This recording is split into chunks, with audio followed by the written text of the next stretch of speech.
What's happening, guys? I'm Kobe Chowan here with Craig McCoy, and welcome to our latest Tuesday training, where every week we bring to you a live training from lead gen and AI all the way to business planning and goal setting. You have the new version and the old version. We collaborate to make it awesome. If you want to join and jump on the next Tuesday training, join our school platform below. It's completely free. Click the link below, and we'll see you there. Hi, how's everybody doing today? Everyone? Hi, Bill. Hi.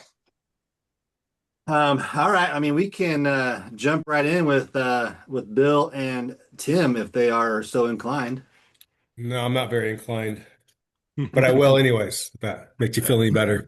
Run it. Working on a summertime cold, so I'll make this short and sweet because I have an annoying voice today. Not that it's not I like usually it. annoying, more so annoying.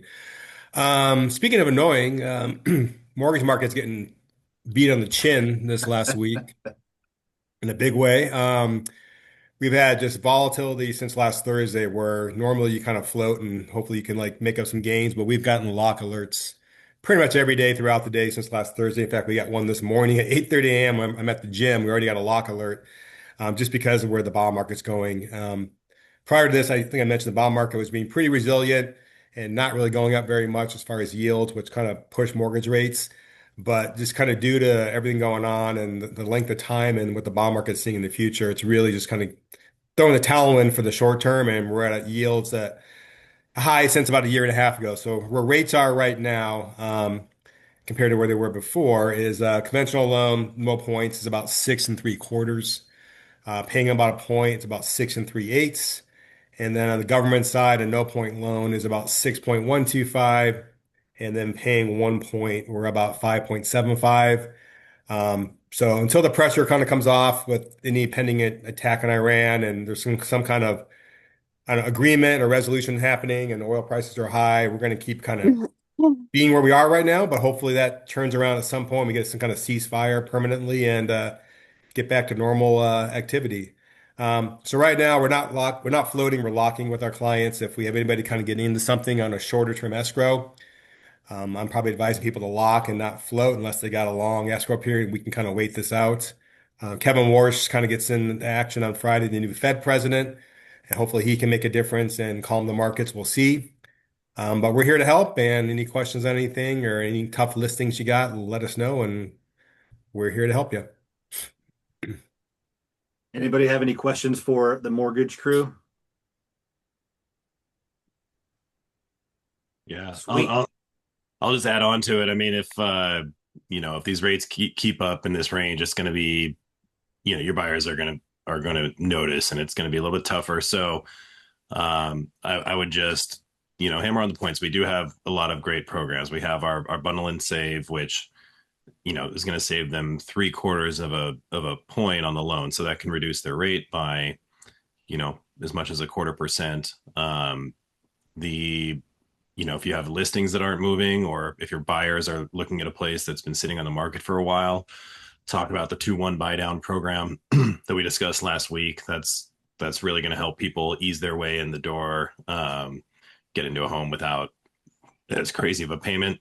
And Tim mentioned, the government rates still look pretty good. We can still get in the fives there. So if you have VA clients, those guys are awesome. The amazing loan programs, lower, zero down payment required, and easier income qualifying. So if you have any of those people, start making phone calls, because it might be a good time for them to find a deal with buyers, stepping back possibly due to the higher rates. So that's about all I've got for you today. And also, don't forget the temporary buy down is not bad. Even like a 1 year temporary buy down, it's not a lot of cost either to a seller to kind of then sell something, or even if you get a seller concession, it's probably less than 3 or 4 grand unless it's a big loan, and you still get 1 year of a percent lower in interest rate for a client who is kind of struggling to not afford the payment because they have to qualify for it, but at least give them a year to kind of maybe hope for rates to come down. So that's still not a bad way to look. If you get a 2 year buy down, we have 2 years then to have the market maybe recover, but it's a little more expensive on the average loan, but it's still something to look at for a seller trying to unload a property, or a buyer who's just kind of like not comfy with a 6.5% rate, and they can get 4.5% or 5.5% for a year or two. And just make it a little more easier to swallow. So don't forget that if you can.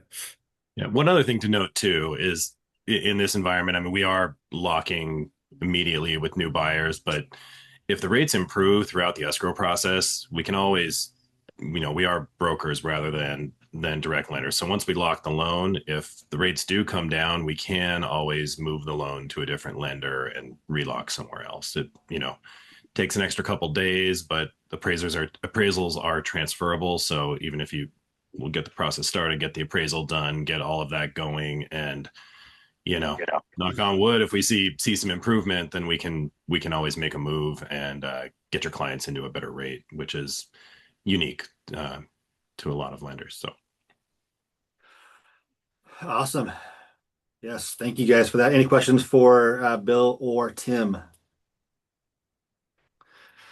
So this brings us into a kind of a market discussion. And back when I'm trying to bring up to you guys systems and contacts and everything else, our market is very strange. We have a lot fewer buyers out there right now that are willing to buy, and sellers that are willing to sell. The market has gone up like 2% every year since 2022, I want to say. So the market continues to go up in price, but there's fewer home sales happening right now. You have the rates that these homeowners are in there at 3% and 4%. They're not going to go sell their property and get a 6.5% mortgage. And so we're in kind of like this odd market. We've had from 2024 and 25, two of the slowest years in our market since 95. And so with that being said, you're coming off of two horrible years in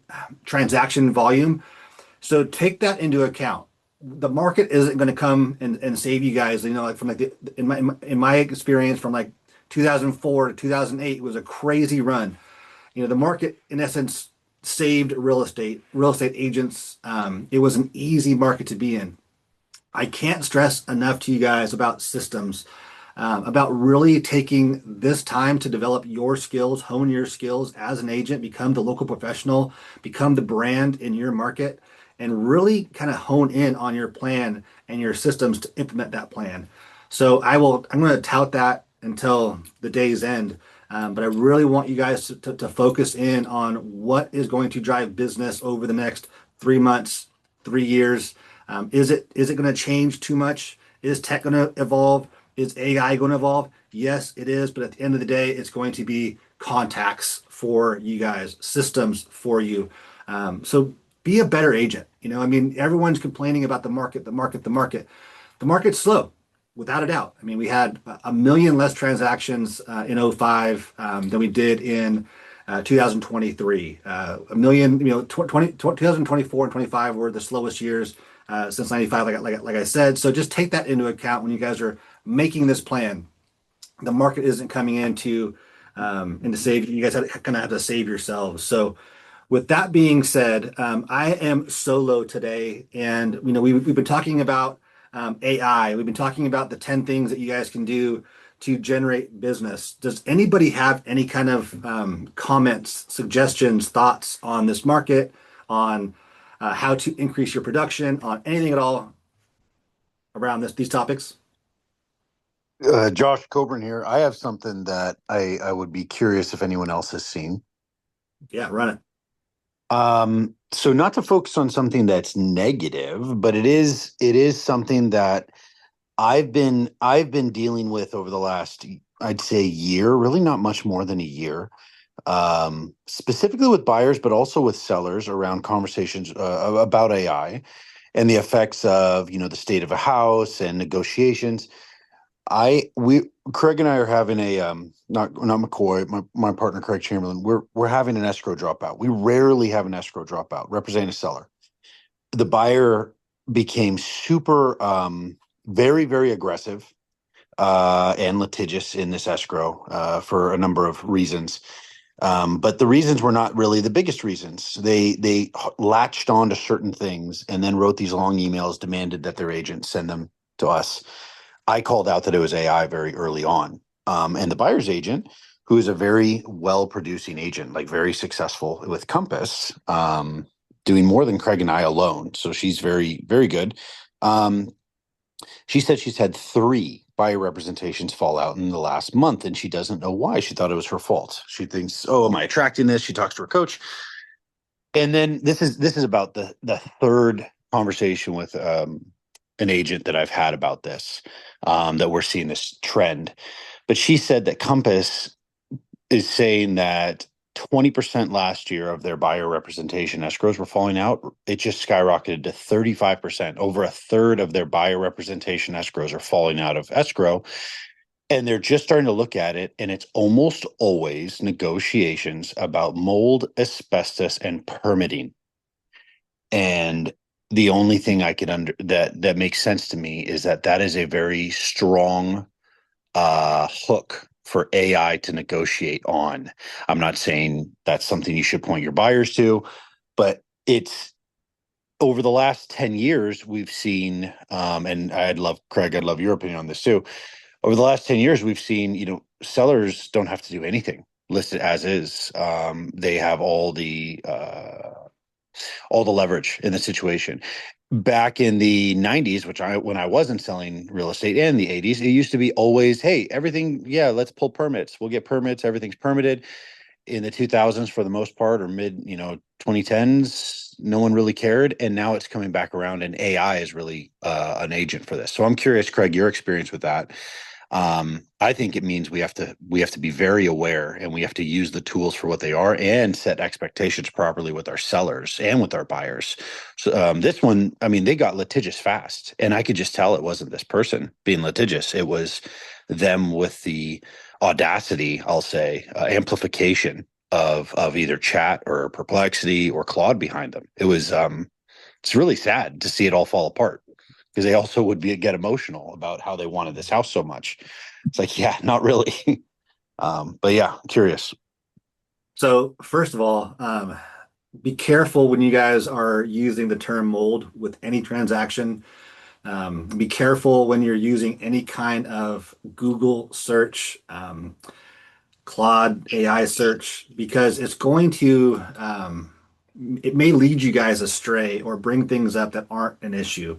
And so when it comes to Josh's point about escrows falling out for certain reasons, is it more information at the buyer's fingertips? Possibly. Is that just an excuse? I don't know. Is that the real reason? Is it the rates that bumped up 0.5% in 4 months? Who knows? I mean, I'm not gonna challenge the narrative from Compass and the reasoning for these things falling out, but it sounds kind of weird to me that they're using that as the excuse for it to fall out. And so, I mean, information is readily available for any buyer out there, for any seller out there. It's a double-edged sword. It's good, it's bad.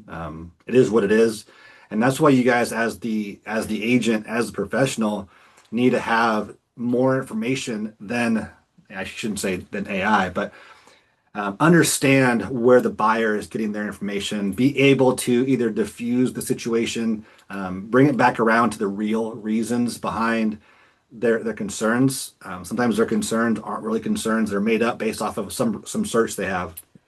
Just like a patient going to a doctor, and they went to WebMD and they said, "Well, Mr. Doctor, here's my symptoms. Here's what I have." And the doctor's like, "Well, no, that's not quite true because you read some article on WebMD. It's not what you have." So again, information is readily available for both buyers and sellers. You guys just need to be able to understand the info provided, and I think from there be able to diffuse the situation and bring the conversation full circle to what their true goals are and what their main concerns are. Sue and I talked about this on our book club that it was just her and I last week, which is awesome. But just sales training in general. Ask the right questions.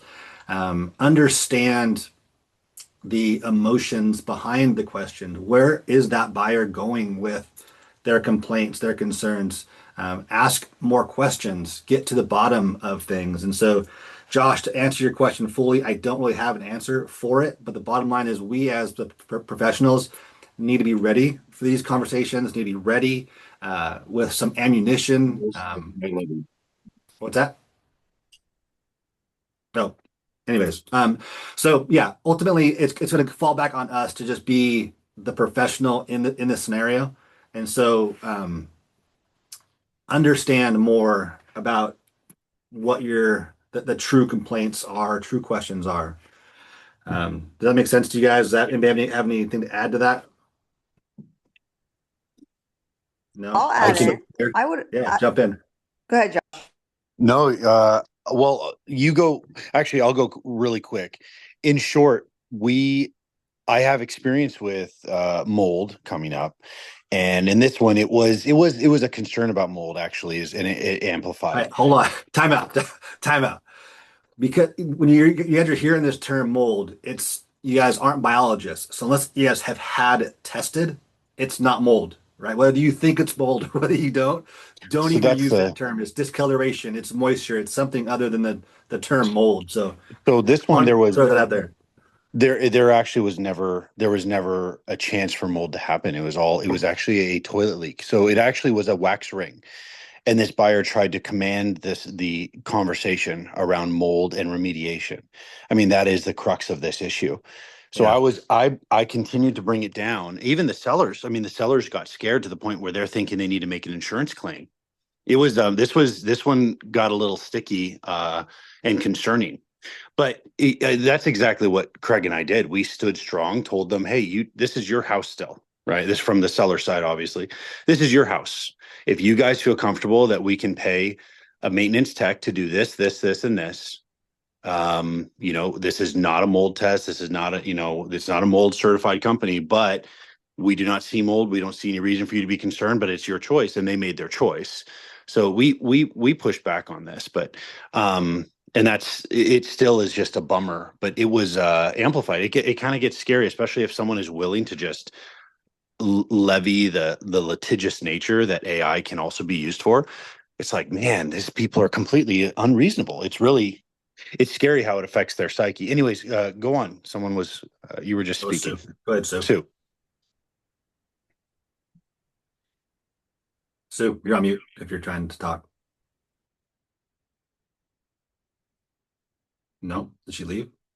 Hope she didn't leave. I wanted to hear what she had to say. I just didn't want to lose that. That is, Sorry. we did our best. Hi, guys. There we go.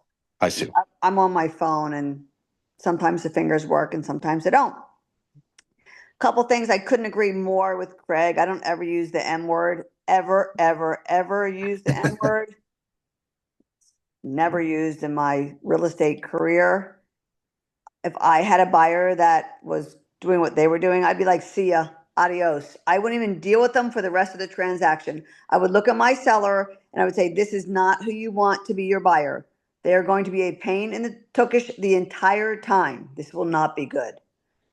And so I just, you need to know your information. You need to know real estate. You need to reach out to other real estate agents if you haven't done real estate for a long time.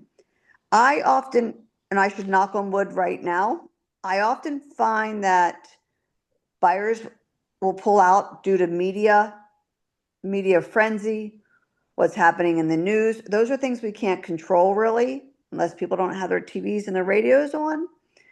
But we can always be encouraging, and you just have to, I think the word encouraging is that this is a home. You're purchasing a home. This is where you want to raise your family. This is what you want to do. You like the home.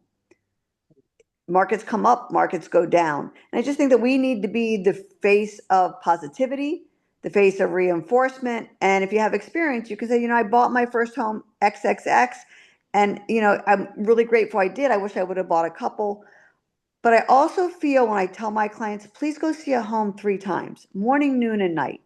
It's a big purchase. If it's $500,000, if it's $250,000, depending what market you're in, if it's $2 million, and I always highly recommend that they go see it a couple different times. Most of the time when they go back, like, oh my God, I love it more. I love it more. It's better to take a little more time up front than it is for somebody to fall out later. Oh, we didn't see that. We didn't notice that. That's not going to work for our family. It's a big purchase. So that's something that I try to do with my buyers. On a side note, I will say that as far as real estate, I had put a listing in Oceanside, California for those who are on this call, and other places. It's North San Diego. It's 4 miles inland from the beach. A lot of people want to be closer to the beach. It's a suburb, and it was crickets. It was like a showing every other day. And I felt that was a big change in the market.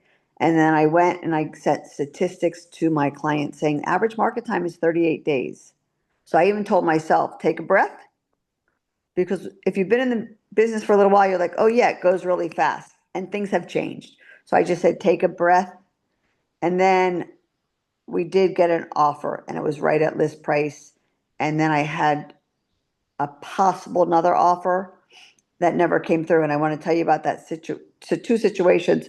Some guy called and said, we're going to go see it. I'm going to go show my buyers. And then he called me back a couple hours later and said, oh, the husband already signed paperwork with somebody else. And I was working with the wife.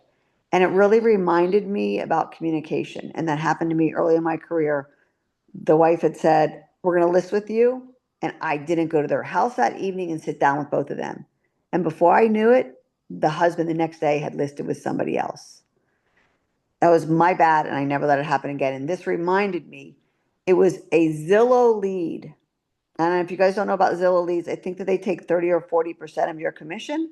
And he had only spoken to the wife while the husband was doing his own research and signing with somebody else. So he canceled out. And I just wanted to tell that story because I think it's important for us to know what happens out there. And yeah, Josh, when you signed up with Zillow, that guy said that he had to give 30 or 40% to Zillow for that Zillow lead. So anyways, that was my story. Just make sure that you know when you speak to somebody that if they are a partner, if it's a partnership, that you guys are all on the same page. And that's it. That's what's happening in real estate with me. Love it. And nice sweatshirt. T-shirt, but thank you. No, t-shirt. Grateful Dead. Is that what it is? I can see this. You're I learning. wanted to add a little bit to what Sue just said because there's a lot of really great pieces in there. I mean, for one, you're talking about what you mentioning when you're talking to somebody. It's like this is going to be your home, right? My father is the constant. Did I make a mistake? He's constantly just like going over it, and he's got this home, and he bought it in 2000. Like 2008, right? Like right before the market crashed, and it took forever for the value to come up. And he's just like pulling his hair out over it. And I'm like, look, Dad, this is your house. You're going to live here for a long time. The value is going to go up. You have to think about this as your home, right? It's your home first, not an investment first. Of course, a house is an investment, but unless it's a rental property or something that you're planning on flipping or something like that, this is your home. And if you love the home, that's the important thing. That's the most important thing. So that's one great piece that I like from that. Another thing when it comes to mortgages, to interest rates going up, a lot of especially first time buyers don't even know that they can refinance their loan. They don't even know what that means. So make sure to let people know, like interest rates, just like the real estate market, they go up, they go down.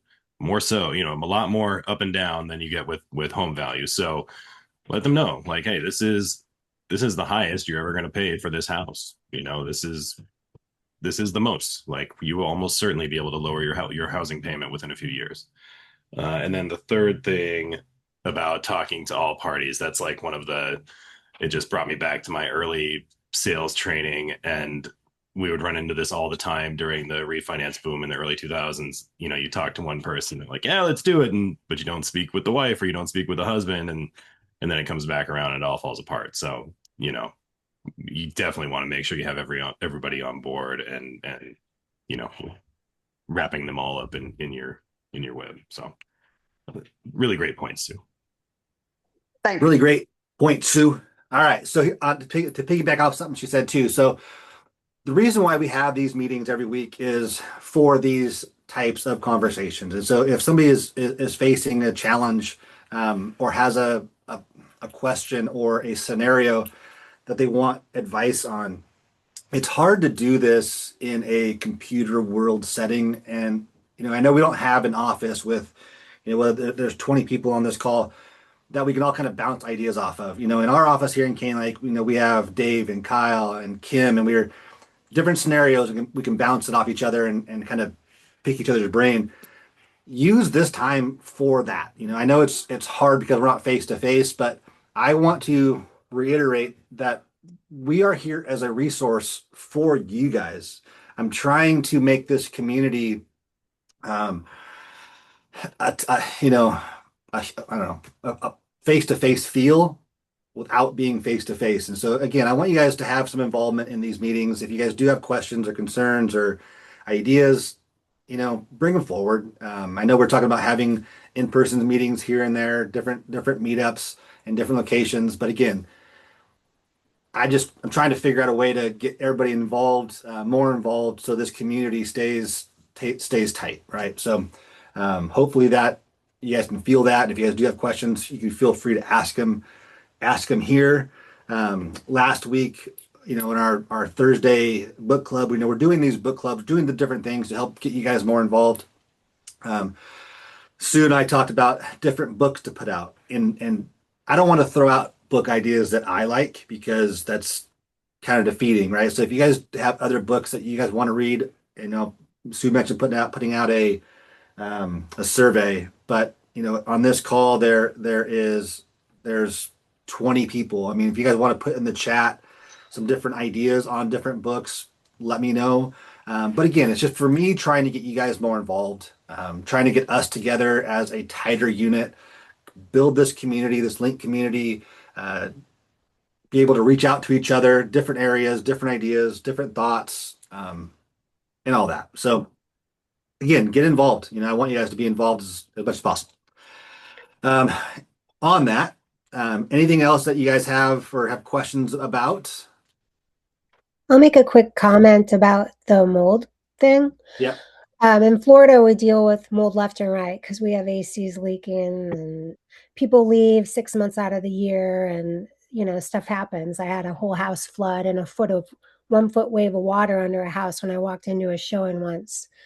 So, under the entire wood floor. So, what I've recommended for, certain sellers, sometimes you can see things that are red flags when you walk in.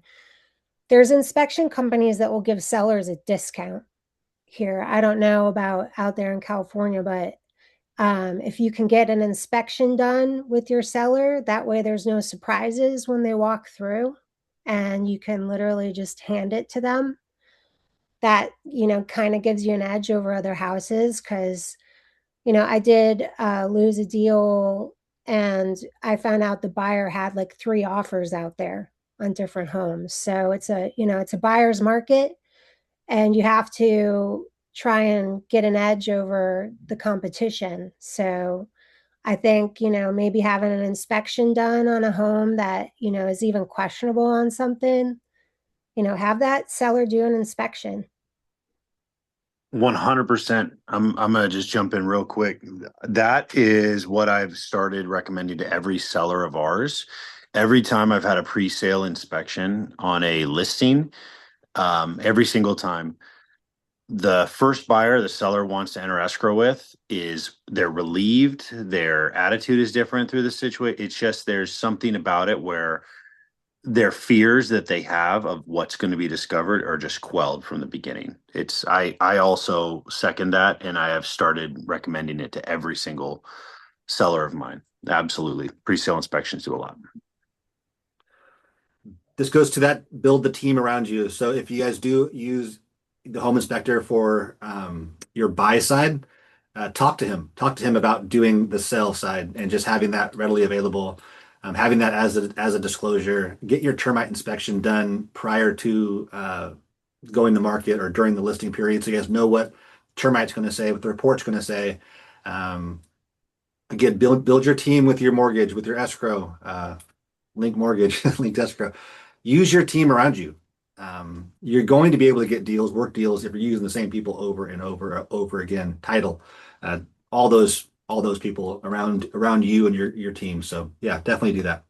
Can I add something to the whole inspection? It's a catch-22, and in Northern California, everything is done pre-inspection and fixed. Like when you go into a home and you're buying in San Francisco area and Northern California. We don't necessarily do that in Southern California. We let the buyer do the inspection, what they find, and they find. And like the European market and other markets, you just buy a house. Like I know that it is given that it's sold as is, but there's not a whole lot of repair concept in other countries and other places. And here's just the second set of negotiations. I do like the idea when you have a listing to do a pre-inspection, but at the same time, what happens if the the buyer just wants the home and it's not important to them that they found that there aren't GFCIs throughout the house I'm kind of in a conundrum of what I like to do when I have a listing I don't do a pre-inspection. I think it's the buyer's responsibility. I don't want to ever set something up that I've done an inspection and then they don't do their inspection. For me, when I have a listing, I let the buyer do their own inspection, but I do know that it works in other areas differently. Here's one way to look at that. So from 2009 to 2014, my partner and I purchased over 100 homes, fixed and flipped over 100 homes. As a seller, you're wanting to deliver the best product to the market. And so if that seller, it's hard for sellers to look at their house objectively. When I'm looking at flipping a house, to me, there's no emotion to it, but a seller has a different vision of their home. So a third party inspector is going to point some things out that seller may not even see. It allows that seller some time to go ahead and fix a few things before going to market, bringing the best version of that product to market.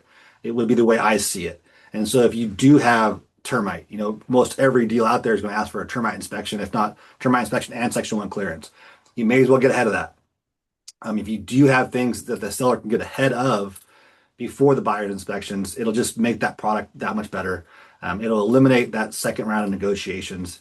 It'll just make it smoother, especially in this market right now. I mean, to what Josh's point earlier, if 35% of the buyer side deals are falling out based off of some kind of inspection, it would behoove you guys to really understand what the problems are before you get into escrow.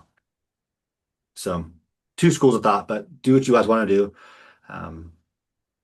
Good conversation. Anything more on that? Thoughts? Sue? Jamie? Anybody else out there? Mhm.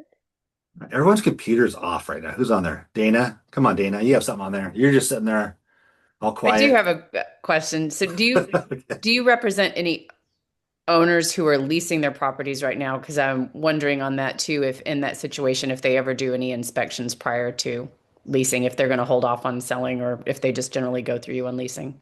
I don't know if you ever deal with leasing as opposed to That'd selling. be a question for Josh, but definitely if you have a homeowner that has a property that they're leasing out, 100% you're going to want to do their inspections prior to know what the tenant is getting.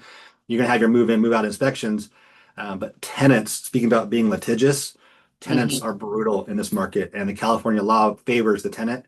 So as a homeowner leasing the property out, 100%, I would say get that house dialed in. Josh, would you agree? I 100% agree with that. Let me add, I'll add one little caveat to it.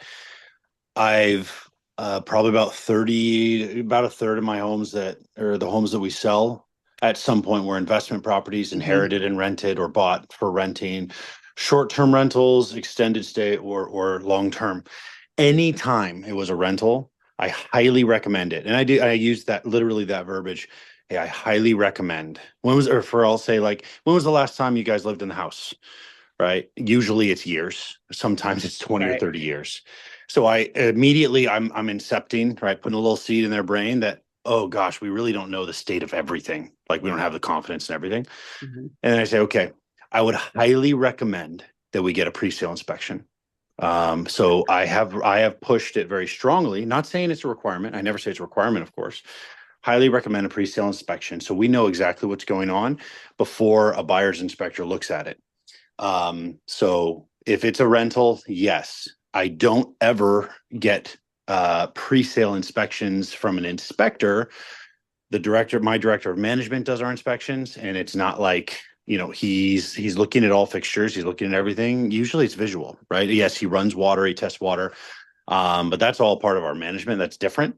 It's not paying an inspector, which is going to cost hundreds of dollars. Used to be $250, $200. Now you're lucky to find $350. Usually it's $450 to $500, if not $550 or $600. But if it's a homeowner that has a ton of pride in their home and they live there, you'll hear little things come out like, oh yeah, this house is amazing. Everything works, right? They'll say things like that. Everything works. Everything's new, or this is new. Or I usually don't push heavy on on a pre-sale inspection. I actually may not even mention it. We have one that where the house was gorgeous, and the owner has done a lot of his own work, and it appears it's quality. So my partner and I, we're not pushing to make it overcomplicated there. We are selling a beautiful turnkey home to a buyer and let the buyer do their inspections. And if something comes up that's a surprise, we're in the same seat as the seller. Oh, wow, that is a surprise. Here's how we're going to handle it. No big deal. We always need to be the force of constancy, and yes, positivity. We don't want to be the force of negativity ever. But anyways, that's my answer. I don't do 100% of pre-sale inspection recommendations, but if it's a rental, 100% I do. Okay. Thank you. Back to stories. I'll tell you guys a story about accepting Section 1 termite clearance before you guys know what Section 1 termite clearance actually is. So when you guys are going through negotiations and you see in the offer they're going to ask for a Section 1, you'll be before agreeing to that, you're going to want to have that report done. So pre-inspection from just a home inspector, okay, one thing, whether you do, whether you don't, house specific, if you guys can use your judgment on that. But when it comes to agreeing to something prior to an inspection, be very, very careful. I had learned this lesson once, and it was very expensive for me because I ended up basically doing my commission for free. We agreed to Section 1 termite clearance, and the termite came back, and it was brutal. It was like $8 grand, $9 grand worth of work to be done. And again, the house didn't look bad, didn't look like it needed termite work, but there was a raised driveway, and under the driveway there was all these beams that were just totally rotted out. So again, when you're coming to think of this as a pre-inspection or just as pre-work, definitely know what you guys are bringing to market, especially if you're going to agree to Section 1 termite clearance. Painful lessons that you'll learn one time. Hopefully you don't actually have to learn it. Learn it from me. Any other horror stories that anybody has on mistakes they've made? I'm just going to go back to I want to go back to termite. Things have changed in the past years in termite. In other words, just 5 years ago, 6 years ago, you would write in your purchase offer termite inspection by the seller, termite clearance, which means the house is free and clear of termites, the best it can be, by the seller. That has dropped off because too many loans weren't being approved. So now it's just a negotiation, the second leg of real estate. You put a purchase offer in, you get it accepted, and then with the negotiation for repairs, you can put in, because you've done an inspection, seller to do this and that with get termite clearance. But I just wanted to make clear, I can't think of the last time I've either even asked for clearance or it's been asked for a termite clearance, maybe termite work to be done, but I haven't had like termite clearance being asked for. So it's kind of old school. That's all, I think. I'm old school. I put it in all my offers.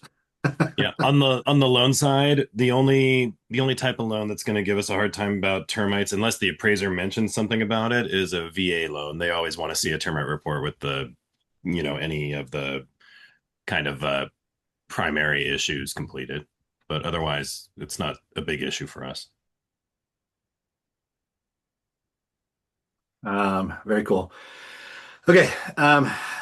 Anybody else out there have any things that they're working on, any issues they're dealing with, any thoughts about anything that we talked about for any of us?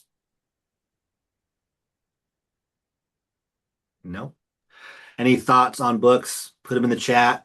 We have one more week this week for Be Average or Be Obsessed, or Be Obsessed or Be Average, whatever that book is. Be Obsessed or Be Average. So if you guys want to join us this Thursday, it'll be the last for that book, and then we're going to move on to hearing nothing from you guys. It'll probably be Dale Carnegie, How to Win Friends, Influence People, unless I hear differently from this chat now. But that's will be on the list. So I'd say at least get that book if you guys are interested in reading that one.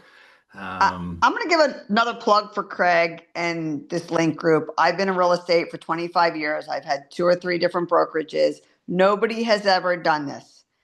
And I would just like to say, if you are new on this group and you haven't read How to Win Friends and Influence People, it's old school, but it is good school. And I'm looking forward to rereading it. But if you aren't busy on Thursdays at 10, the book club is fantastic. It really is a privilege to be in one.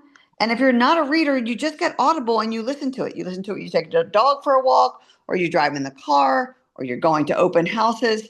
It really will make a difference. If you are new in sales, new in real estate, or maybe old and you haven't listened to it, I can't recommend the books enough that what Craig is doing. And I hope that more people join on Thursday, especially this next book. It is the pinnacle. It is the beginning of just how you will do well in sales, in my opinion. Well, thank you, Sue. And another thing too, it's just another reason to get together. We do talk about just more than the book. It all reverts back to real estate, not just a book club per se. So we do have time to talk about certain aspects of kind of like this as well. Just a sounding board for different ideas. And so take that for what it's worth. But unless we have no other suggestions, it'll be not think, Rich. What did I just say? How to Win Friends, Influence People. So that's it for me. Anybody else have anything else? Nothing. Hearing nothing. It's a hard market out there. People, pick up your phone and call people. Don't just rely on AI, is what I want to say. I did just want to say, I actually just reread the first chapter of that book that I hadn't touched in many, many years. And it was a good refresher. A friend told me that they were reading it. And so that's a great selection. I do have a future book recommendation though. The Obstacle is the Way. Okay. Yeah. Put that in the chat and I'll remember that. So here's something on that note. So all of these old school, this is what I learned from. I didn't have the internet back when I started. So we didn't have seminars. We had Mike Ferry as a coach. We didn't have coaches. We didn't have anything that we have today. But everything that I see today's coaches talking about is just a restructure of the old school guys, of the Brian Tracy, Zig Ziglar, Jim Rohn. Everything that I hear now is just regurgitated from the old book. So take that for what it's worth. I'm giving you guys my ideas because this is what I've read in the past. Maybe I'm cheating a little bit because I do fall back to these books. And so hearing new books, Jamie was the one that brought up the Be Obsessed or Be Average. So we'll definitely look at different books, but this is what I cut my teeth on when I got in the industry. And this is what I'm going to fall back to because that's what I know. So I look forward to your guys' involvement, your guys' ideas, and your guys' participation. So yeah, cool. Anything else? Anybody? Hearing nothing. I'm going to hit the end button. Atomic Habits. Yeah. What was that? Clear? James Clear. I have that one as well. Cool. All right. That's it.